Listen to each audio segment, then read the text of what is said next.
សូមស្វាគមន៍និងស្ដាប់ដំរុយឆ្នោតយួនប្រចាំថ្ងៃដើម្បីជាកម្លាំងចិត្តសូមពុកម៉ែបងប្អូនចុច like និងសញ្ញាជាវម្នាក់មួយផងដើម្បីទទួលបានដំរុយថ្មីប្រចាំថ្ងៃដំរុយឆ្នោតយួននៅថ្ងៃនេះគឺថ្ងៃទី28ខែតុលាឆ្នាំ2025ដើម្បីកុំឲ្យខាតពេលយូរសូមស្ដាប់ដំរុយឆ្នោតពី admin មានលេខ49 25 24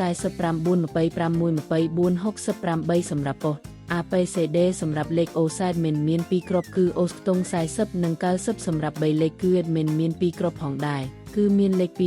258គុណ359គុណបើសិនជាពុកម៉ែបងប្អូនស្រឡាញ់និងពេញចិត្តលេខទាំងនេះពុកម៉ែបងប្អូនអាចយកលេខទាំងនេះទៅផ្សងសំណាងបានជាចុងក្រោយសូមជូនពរពុកម៉ែបងប្អូនដែលយកលេខខាង admin ទៅផ្សងសំណាងហេងយើងទាំងអស់គ្នាជូនពរពុកម៉ែបងប្អូនជួបតែសំណាងល្អនិងសុខភាព